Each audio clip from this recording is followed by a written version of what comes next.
Friends of Finance. It's been a long time. Neon Dejulo, your money story lady.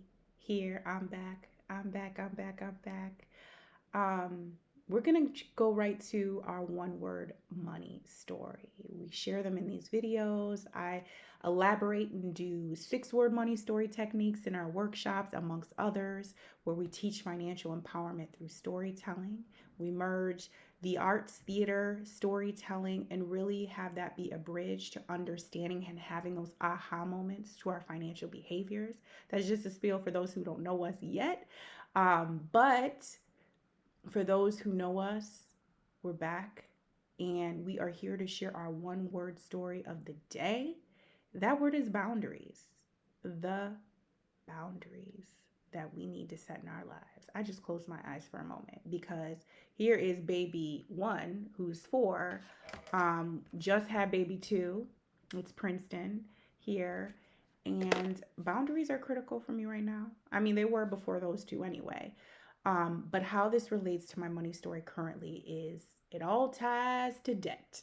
Um, I have had a quite a relationship with debt, the good, the bad, and the ugly. Some of you all feel me right now, and it's interesting how what is a financial numbers um, piece of the puzzle here, how that translates to the rest of your life. And so the debt piece translated into me becoming somebody who does not want to feel like I owe anybody anything. So my husband's this very giving person and he'll do something for somebody, be like, no, no, no. Or somebody will do something for him, excuse me. And I'm like, okay, well, we have to repay them back. Like, how do we in turn give back to them? This idea that life is tit for tat and transactional, which is not how I want to feel, right? I just want to feel genuine and free flowing in my relationships, right?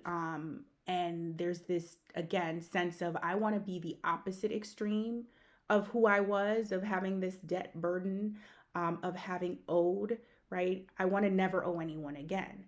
So, A, I don't ask for help, right? Because I don't want to feel like I owe you. And B, things are just feel very tit for tat. So, um, this ties back to a specific day. Princeton was with a good family friend who was watching him, wanted to see him, took care of him for the day, for part of the day.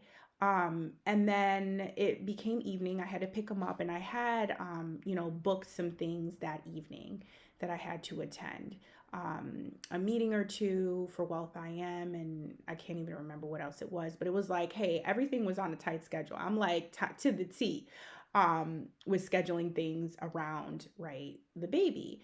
And so after, I picked him up. This person who was watching him asked, hey, can you do me a favor? I need you to, can you pick up my daughter from her friend's house? So, my family friend is not mobile. And so I I was in a bind because it's like I want to help her. It would have derailed the rest of the schedule for the evening. But there was something in me was like, but you owe her. She just watched your boy. So, you have to immediately repay. And I had to shut that part of me out, right? That negative self-talk, that feeling that this is an immediate transaction. And I was like, no, you had things scheduled. You actually shared that you had to pick them up and roll out right away, right? You have to set those boundaries. And so I did say no, which is hard. Some people saying no in certain instances can be very difficult. Sometimes, people tell me to do this. I don't do this, but sometimes saying maybe or I'll get back to you, finding that middle ground can be helpful. We work on that with Wealth IM too. Again, when you live your life or create a life an extreme opposite to a negative that you had, right? You want to not be that person again. That opposite extreme can be just as detrimental sometimes, right? So where's that middle ground? Where's that pause, that gray area versus just black or white? So while I didn't say I'll get back to you, I said no. I set those boundaries. So I just, wanted to share that with you all today. Hopefully that speaks either in your life financially or not financially. Because again, it's more than the numbers, as we say at Wealth I Am, right? You could have buku bucks fall in your lap, but if you don't understand what is driving your financial behaviors, um, you know, how rich are you at the end of the day?